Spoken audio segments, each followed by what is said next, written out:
وأحسن منك لم تر قط عيني، وأجمل منك لم تلد النساء. خلقت مبرأ من كل عيب، خلقت مبرأ من كل عيب، كأنك قد خلقت كما تشاء. كتاب أنزلناه إليك مبارك ليدبروا آياته وليتذكر أولو الألباب.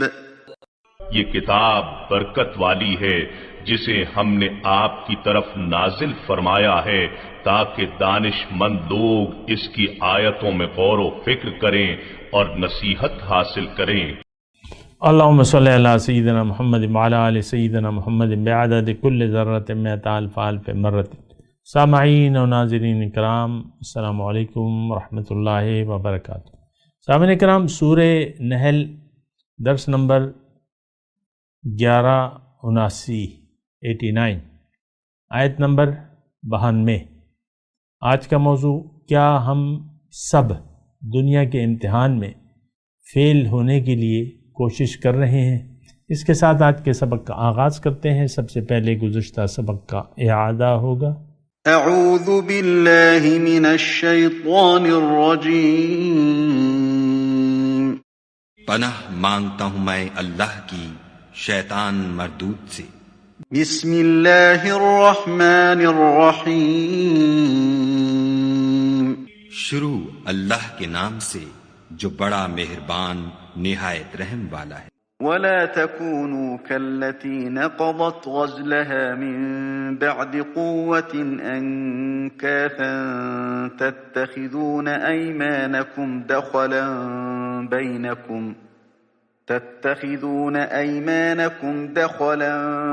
بينكم أن تكون أمة هي أربى من أمة، إنما يبلوكم الله به وليبينن لكم يوم القيامة ما كنتم فيه تختلفون۔ اور اس عورت کی طرح نہ ہونا جس نے محنت سے تو سود کاتا پھر اس کو توڑ کر ٹکڑے ٹکڑے کر ڈالا کہ تم اپنی قسموں کو آپس میں اس بات کا ذریعہ بنانے لگو کہ ایک گروہ دوسرے گروہ سے زیادہ غالب رہے۔ بات یہ ہے کہ خدا تمہیں اس سے آزماتا ہے، اور جن باتوں میں تم اختلاف کرتے ہو قیامت کو اس کی حقیقت تم پر ظاہر کر دے گا۔ سامعین کرام، سورہ نحل آیت نمبر 92۔ وَلَا تَكُونُوا كَالَّتِي نَقَضَتْ غَزْلَهَا مِن بَعْدِ قُوَّةٍ أَنْكَاثًا۔ تمہاری حالت اس عورت کی سی نہ ہو جائے جس نے آپ ہی محنت سے سود کاتا اور پھر آپ ہی اسے ٹکڑے ٹکڑے کر ڈالا۔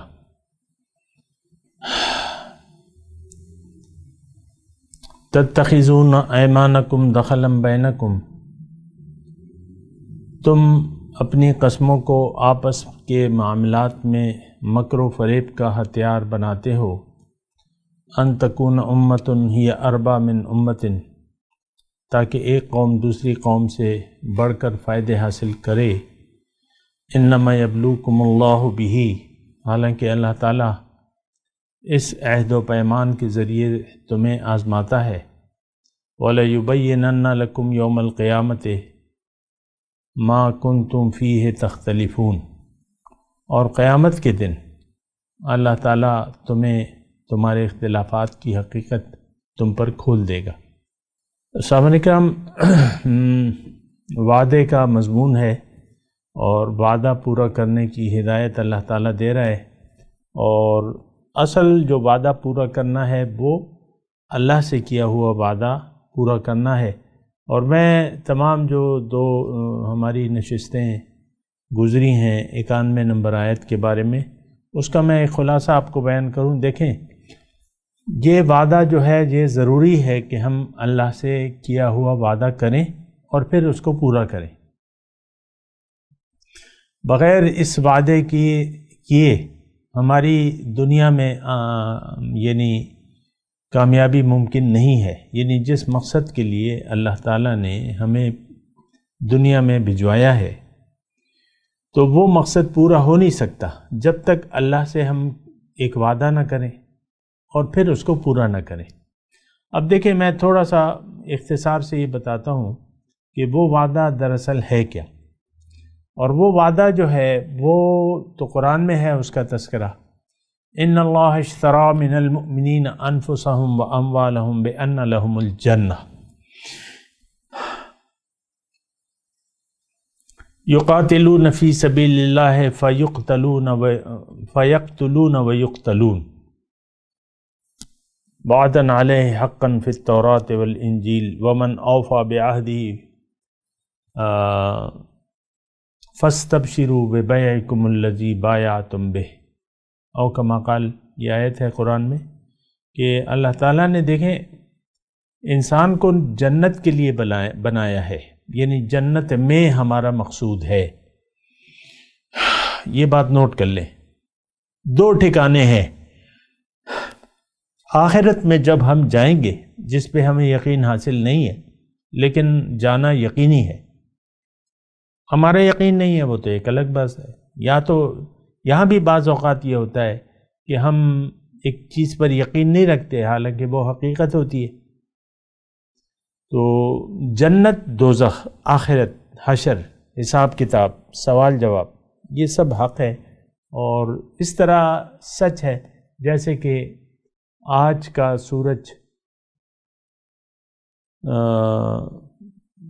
کل پھر دوبارہ طلوع ہوگا۔ اگر کوئی کہے کہ یہ بات جھوٹ ہے تو یہ بات تو جھوٹی نہیں ہے۔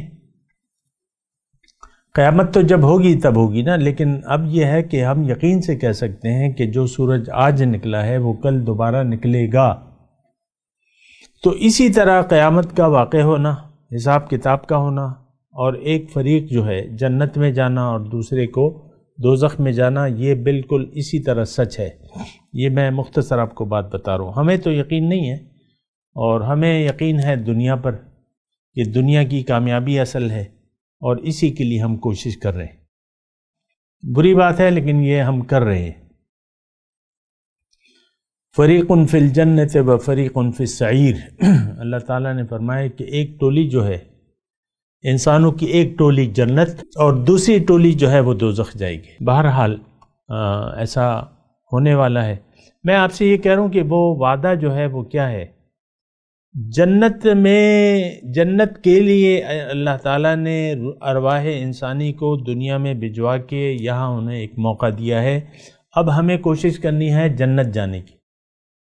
جنت کیا ہے؟ اللہ کی ملاقات، اللہ کا قرب، اللہ کا دیدار۔ وہ کہاں ہوگا؟ وہ جنت میں ہوگا۔ تو جنت کے لیے پھر ایک یعنی جنت کے لیے، یعنی جنت کی تیاری کے لیے اللہ تعالیٰ نے ہمیں دنیا میں بھجوایا۔ اب جب ہم دنیا میں آ گئے ہیں، تھوڑی سی غور سے یہ مضمون سنیں تو ہمیں اللہ تعالیٰ نے بتایا کہ تم مجھ سے ایک ڈیل کر لو تو جنت تمہاری ہے۔ اور وہ ڈیل کیا ہے؟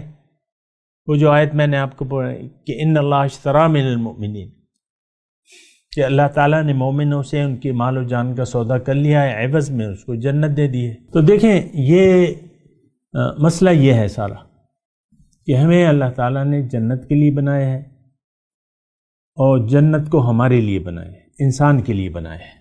کوئی اور مخلوق تو نہیں جائے گی؟ آپ کو کچھ پتہ ہے جنت انسانوں کے علاوہ کوئی اور مخلوق جائے گی؟ نہیں۔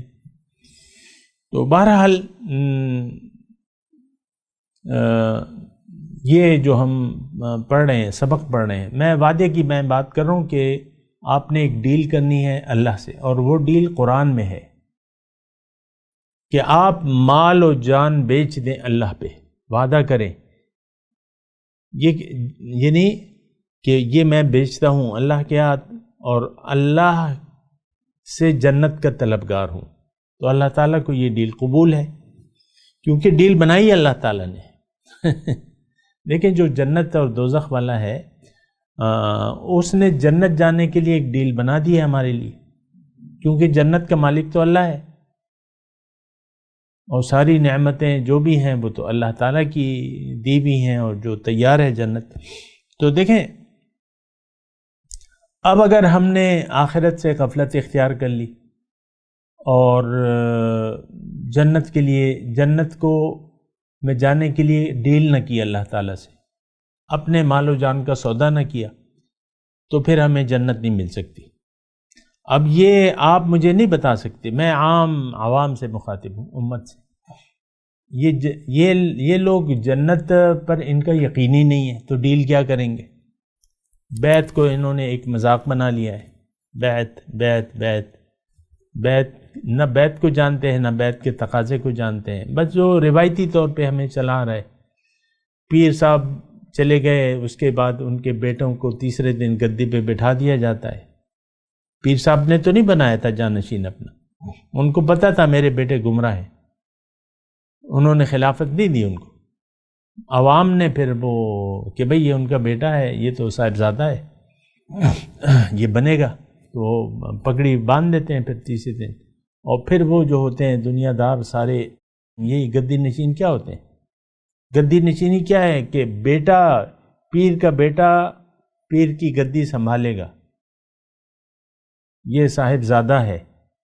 عام طور پہ تو آپ دیکھیں صاحبزادہ اب جیسے ابھی بارہ، تو دیکھیں یہ ایک وعدہ ہے۔ جنت میں جانے کے لیے آپ کو وعدہ کرنا ہوگا، ڈیل کرنی ہوگی اللہ سے، اللہ کے ہاتھ پہ اپنا مال و جان کا اختیار بیچنا ہوگا۔ یہ کلمہ طیبہ کیا ہے؟ یہ دراصل اس جو آپ وعدہ کر لیتے ہیں اللہ تعالیٰ سے، تو اس کا ایک جملے میں آپ کہتے ہیں کہ لا الہ الا اللہ محمد رسول اللہ۔ اس کا مطلب یہ ہے کہ میں اپنے مال و جان کو اللہ کے حوالے کرتا ہوں، اب میں اپنی زندگی اللہ کی مرضی سے گزاروں گا، اللہ کے حکم کے تحت گزاروں گا۔ یہ کلمہ طیبہ کا مطلب ہے۔ اگر آپ کلمہ پڑھ رہے ہیں اور زندگی منچاہی گزار رہے ہیں تو آپ کی ڈیل باطل ہے، کیونکہ آپ وہ سودا دینے کے لیے تیاری نہیں ہے جس کے عوض جنت کا وعدہ ہے۔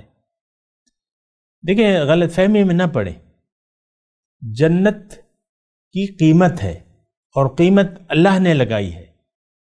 ان اللہ اشترى من المؤمنین انفسهم واموالهم بان لهم الجنہ، اللہ تعالیٰ نے خرید لی ہے مومنوں سے ان کے مال و جان عوض میں ان کو جنت دی ہے۔ تو جناب یہ ساری باتیں ہیں، اس کو آپ کو نوٹ کرنا ہوگا کہ ہم کیا کر رہے ہیں، کدھر جا رہے ہیں اور کیا ہو رہا ہے۔ بہرحال میں بس یہ میں آپ مختصر بات یہ ہے، پھر میں آگے بڑھتا ہوں۔ مختصر یہ دونوں نشستیں جو ہم نے کی تھی 91 نمبر آیت کی، اگر آپ یہ ڈیل بنا لیتے ہیں اور پھر وہ وعدہ پورا بھی کرتے ہیں، وَمَنْ أَوْفَى بِعَهْدِهِ، وہ آیت کا جو دوسرا حصہ ہے وہ یہ ہے کہ جس نے پورا کیا وہ وعدہ، اوفا بعہدی، یہاں کیا ہے 91 میں اوفو بعہد اللہ۔ دیکھیں غلط فہمی کا شکار نہ ہو، میں آپ کو اللہ تعالیٰ کی توفیق سے ان آیات جو ہم پڑھ رہے ہیں 4-5 آیات، اس کا صحیح مفہوم اللہ تعالیٰ کی توفیق سے آپ کو بتا رہا ہوں کہ اصل وعدہ تو اللہ سے ہے، یہ میں آپ کو کہہ چکا ہوں۔ وہ وعدہ نہیں کرتے، دنیا کے وعدے آپ پورے کریں یا نہ کریں کوئی فرق نہیں پڑتا، آپ نے تو راستہ ہی بدل لیا ہے، آپ نے تو منزل ہی بدل لی ہے۔ اب چاہے جتنے بھی آپ اپنے اخلاق اچھے کر لیں تو اس کا تو کوئی مطلب نہیں ہے سامنے کا راستہ، منزل اللہ ہے، راستہ اللہ کا ہونا چاہیے، اللہ کے۔ اچھا تو بہرحال اب ولا تکونوا، آج کا جو آیت ہے ولا تکونوا کاللتی نقضت غزلها من بعد قوت انکاسا، اس کا مطلب دیکھیں، اس کا مطلب یہ ہے کہ آپ ایک کام کی تیاری کریں اور پھر وہ تیاری آپ کے کام نہ آئے تو وہ تیاری تو ختم ہو گئی، یعنی اس سے وہ کام نہ لے سکیں آپ۔ آپ کو میں مثال دیتا ہوں کہ ایک خاتون خانہ ہے، گھر پہ آ رہے ہیں مہمان، یعنی نیکسٹ ڈے گھر پہ ایک مہمان ہیں، 25 مہمان ہیں، تو یہ میاں بیوی پروگرام بناتے ہیں کہ بھئی ہم 10 کلو گوشت اور 10 کلو چاول بنا لیں گے، اور مثال کے طور پہ ایک مثال قائم کریں تو بریانی بنا لیں گے، تو لہٰذا صبح جو ہے میاں جی چلے جاتے ہیں، گوشت چاول گروسری دہی پیاز سب کچھ لے آتے ہیں، وہ بڑی محنت، اب مہمان بھی آ گئے ہیں، اگلے دن صبح مطلب مہمانوں کو آنا ہے 2 بجے، اور صبح خاتون خانہ شروع ہوتی ہیں اور سارا تیاری کرتی ہیں، اور بریانی، اور ظاہر ہے کہ بریانی بنانا یعنی ٹائم لیتا ہے، چاول کو ابالنا، ترکاری تیار کرنا، یہ وہ جو بھی ہے، تو وہ 3-4 گھنٹے میں یا 3 گھنٹے میں کام نپٹا لیتی ہیں، چاولوں کو دم پہ رکھ دیتی ہیں، سب کچھ تیار ہے، مہمان بھی آ گئے، اور 1 گھنٹہ ان کے ساتھ وہ خاتون خانہ بیٹھ گئیں، گپ شپ یہ وہ، پھر وہ کیا ہوا کہ اس نے وہ چاولوں کی جو دیگ تھی 20 کلو، 10 کلو گوشت اور 10 کلو، وہ کچن، وہ باہر لان میں ایک ڈم تھا جو کوڑے کباڑ کا ڈم تھا، اس نے وہ دیگچی لا کے وہاں پہ پلٹ دی، وہ عورت نے محنت سے جو اس نے کام کیا تھا، اتنا خرچ کیا تھا، تو وہ باہر جو کھاد وغیرہ بناتے نا، درختوں کے پتے اور یہ کوڑا کباڑ کچرے میں ڈال دی، وہ الٹ دی۔ یہ ایک مثال میں آپ کو دے رہا ہوں۔ مومن اللہ سے ایک ڈیل کرتا ہے، تو اللہ تعالیٰ یہاں فرما رہا ہے کہ تم ایسا اس عورت کی مانند نہ ہو جانا جو دن بھر محنت سے سود کھاتے اور پھر آخر یعنی شام کو آگے اس کو ٹکڑے ٹکڑے کر دے، وہ ساری محنت کو ضائع کر دے۔ یہ مثال اللہ تعالیٰ نے دی۔ میں نے سمجھانے کے لیے آپ کو دوسری مثال دے دی۔ اب کیا ہوگا؟ یعنی غفلت میں، اب یہ کام اس نے کیسے کیا؟ یہ غفلت میں کیا اس نے، یا میں آپ کو کہوں کہ اگر وہ عورت تھوڑی دیر کے لیے لیٹ گئی، سو گئی، اس میں سونے میں چلنے کی بیماری تھی، یعنی نیند میں، تو نیند میں وہ کچن میں آئی، تھوڑی دیر کے لیے لیٹ گئی، آنکھ لگ گئی، اور اس نے دیگچی اٹھا کے وہ باہر کوڑے میں ڈال دی۔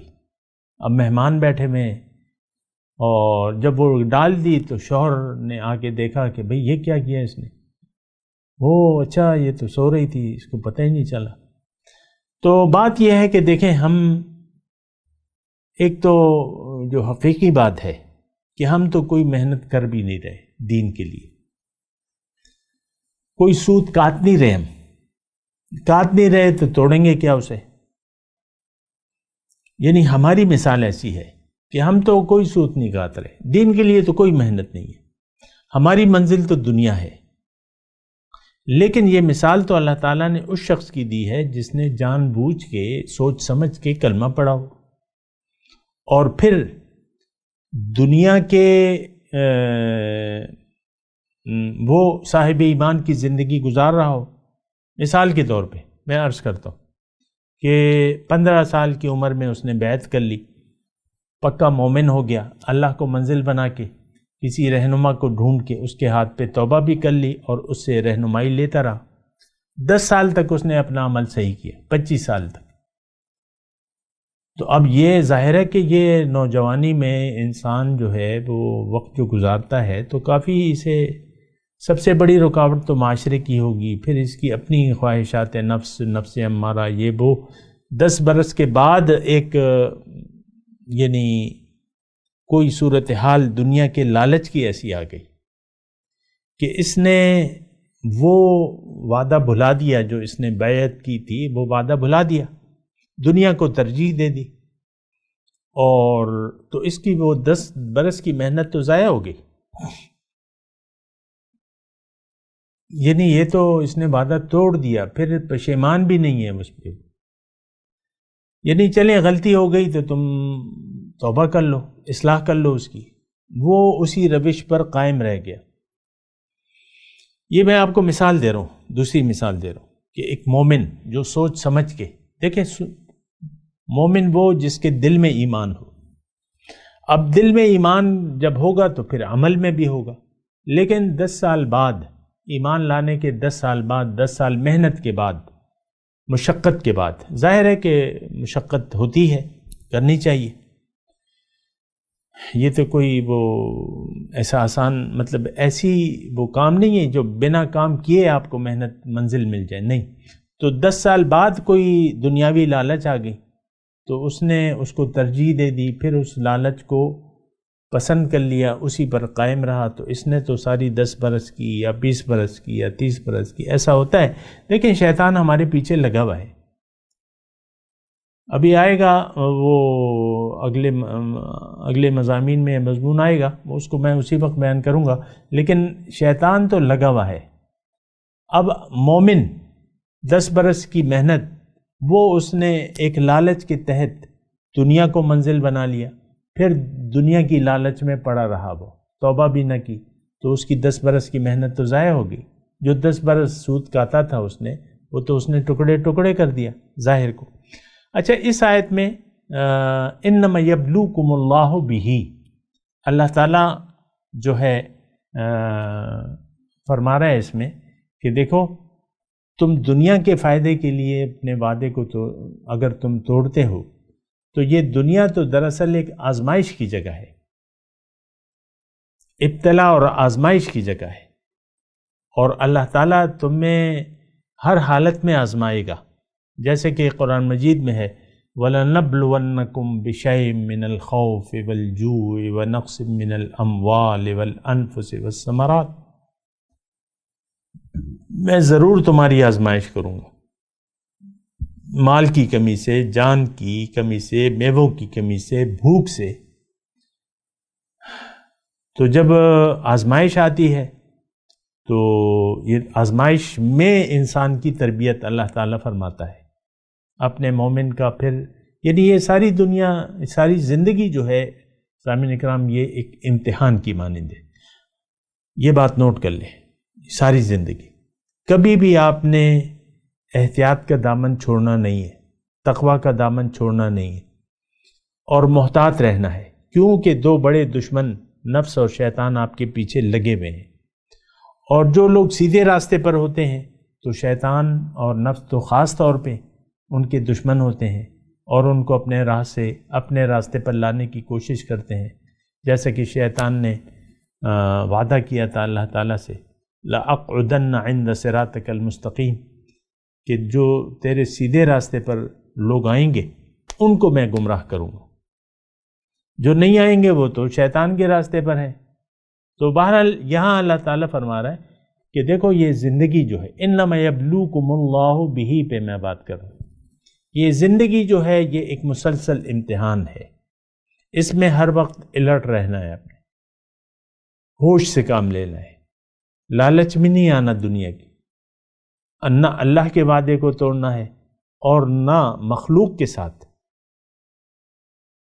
آپ نے جو وعدہ کر لیا اس کو توڑنا ہے. بعض اوقات یہ ہوتا ہے نا سامعین اکرام کہ وعدہ توڑنے میں کچھ فائدہ نظر آتا ہے انسان کو. مثال کے طور پہ وہ فائدہ 10 لاکھ کا بھی ہو سکتا ہے، 20 لاکھ کا بھی ہو سکتا ہے، جو بھی ہے فائدہ ہو سکتا ہے وعدہ توڑنے میں. تو وہ دنیا کے لالچ میں آ کے انسان توڑ دیتا ہے. ان تکون امۃ ہی اربا من امۃ کہ میں وہ کر تتخذون ایمانکم دخلا بینکم، تم جو یہ وعدہ کرتے ہو مکر و فریب سے تم وعدہ توڑ دیتے ہو تاکہ تمہیں کچھ فائدہ حاصل ہو، تم دوسرے پر فضیلت حاصل کر لو، فائدہ حاصل کر لو دوسرے وعدہ توڑنے سے. تو ایسی بات تو نہیں ہونی چاہیے. یہ دنیا تو انما یبلوکم اللہ بہ، یہی لالچ اور اس میں تمہارا امتحان بھی ہے. دیکھیں ظاہر دنیا جو ہے یہ ایک مسلسل لالچ ہمیں پیش کرتی ہے. بچے کہتے ہیں ہمیں دیکھو، ہمیں دل میں بٹھا لو، بیوی کہتی ہے ہمیں بٹھا لو، شوہر کہتا ہے بیوی سے تم مجھ سے پیار نہیں کرتی، دلی پیار نہیں کرتی، مثال کے طور پر. تو یہ سب دنیا جو ہے ہمیں ہمارے سامنے پیش ہوتی ہے اور ہمارے دل میں جگہ بنانے کی کوشش ہوتی ہے. لیکن بات یہ ہے کہ میں تو وہ مومنوں کی بات کر رہا ہوں، لیکن آج کل کا جو معاشرہ ہے تو وہ تو ایسا ہے کہ اس کے دل میں دنیا بسی ہوئی ہے، اور نہیں ہے تو اللہ کی یاد نہیں. ہماری تو بہت حالت خراب ہے نا. ہمیں تو ایک ظاہر کا دھوکہ لگ گیا ہے، اور دنیا دل میں ہے، اس سے محبت ہے ہمیں. اور حضور اکرم صلی اللہ علیہ وسلم نے ارشاد فرمایا ہے کہ حب الدنیا رأس کل خطیہ، دنیا کی محبت تمام برائیوں کی جڑ ہے. تو مسئلہ جو ہے بڑا ٹیڑھا ہے، اس وقت مسئلہ بڑا ٹیڑھا ہے. بہرحال یہ آیت میں نے آپ کو پڑھ کے سنا دی. آخر میں اس میں اللہ تعالیٰ نے فرمایا ہے وَلِيُبَيِّنَنَّ لَكُمْ يَوْمَ الْقِيَامَةِ مَا كُنْتُمْ فِيهِ تَخْتَلِفُونَ. یعنی دنیا کی حقیقت قیامت کے دن ہمارے سامنے آ جائے گی. اختلاف کیا ہے؟ یعنی مومن اگر گمراہ ہوتا ہے، چانس ہے سامنے کا، مومن اگر گمراہ ہوتا ہے تو وہ دنیا کے لالچ کی وجہ سے ہو سکتا ہے. تو یہ اس کی شک میں آ جاتا ہے. لالچ دیکھیں، دنیا کا لالچ اگر غالب آ گیا تو اس کا مطلب یہ ہے کہ آپ ٹریپ ہو گئے دنیاوی فائدے کے لیے، اور آپ شک میں پڑ گئے، پھر آپ نے دنیا کو اختیار کر لیا. اور یہ بات جو ہے اللہ تعالیٰ نے قرآن میں بھی فرمائی ہے، ایک مثال دی ہے ہمیں. وَاتْلُ عَلَيْهِمْ نَبَأَ الَّذِي آتَيْنَاهُ آيَاتِنَا فَانْسَلَخَ مِنْهَا فَأَتْبَعَهُ الشَّيْطَانُ فَكَانَ مِنَ الْغَاوِينَ وَلَوْ شِئْنَا لَرَفَعْنَاهُ بِهَا وَلَكِنَّهُ أَخْلَدَ إِلَى الْأَرْضِ وَاتَّبَعَ هَوَاهُ فَمَثَلُهُ كَمَثَلِ الْكَلْبِ إِنْ تَحْمِلْ عَلَيْهِ يَلْهَثْ أَوْ تَتْرُكْهُ يَلْهَثْ ذَلِكَ مَثَلُ الْقَوْمِ الَّذِينَ كَذَّبُوا بِآيَاتِنَا فَاقْصُصِ الْقَصَصَ لَعَلَّهُمْ يَتَفَكَّرُونَ. اللہ تعالیٰ نے اس میں ایک نیک بندے کی مثال دی ہے، آتَيْنَاهُ آیاتنا، کہ جس کو میں نے اپنی نشانیاں دیں، پھر وہ اس سے نکل گیا، دنیا کے لالچ میں آ گیا. وَلَكِنَّهُ أَخْلَدَ إِلَى الْأَرْضِ وَاتَّبَعَ هَوَاهُ. تو اس کی مثال پھر کتے کی سی ہو گئی.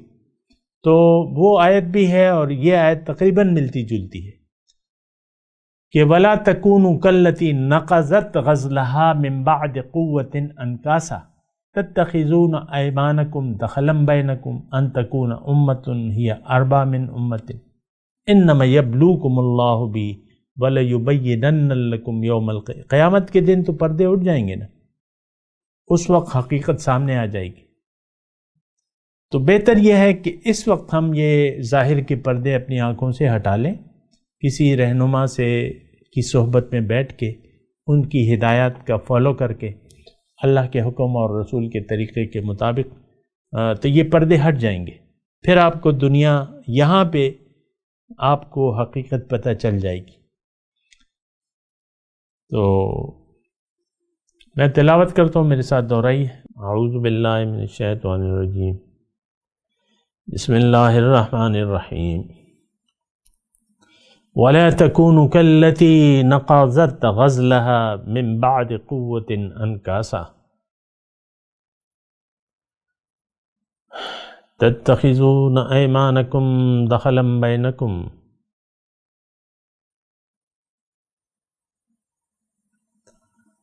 أَنْ تَكُونَ أُمَّةٌ هِيَ أَرْبَى مِنْ أُمَّةٍ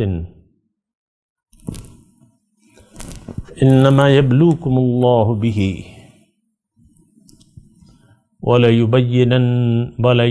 وَلَيُبَيِّنَنَّ لَكُمْ يَوْمَ الْقِيَامَةِ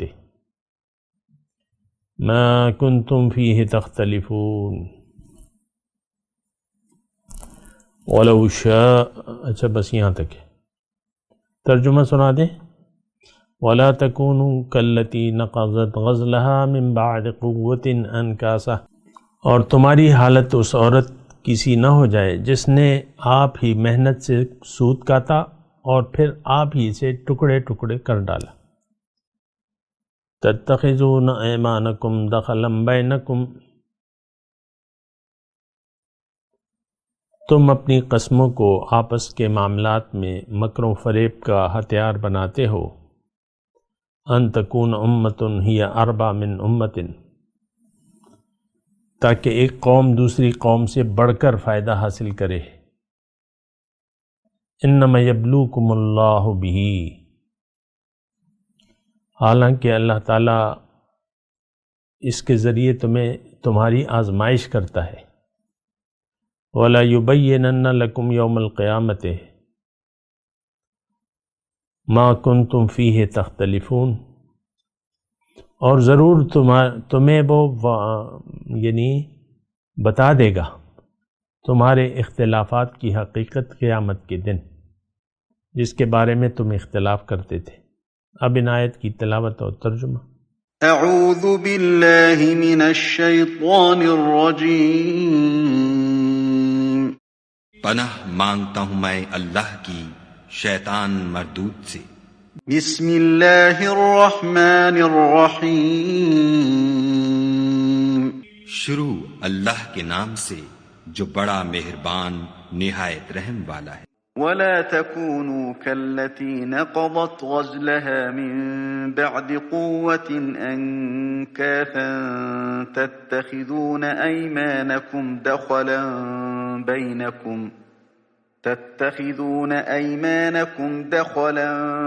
بينكم أن تكون أمة هي أربى من أمة إنما يبلوكم الله به وَلَيُبَيِّنَنَّ لَكُمْ يَوْمَ الْقِيَامَةِ مَا كُنْتُمْ فِيهِ تَخْتَلِفُونَ، اور اس عورت کی طرح نہ ہونا جس نے محنت سے تو سود کاتا پھر اس کو توڑ کر ٹکڑے ٹکڑے کر ڈالا، کہ تم اپنی قسموں کو آپس میں اس بات کا ذریعہ بنانے لگو کہ ایک گروہ دوسرے گروہ سے زیادہ غالب رہے۔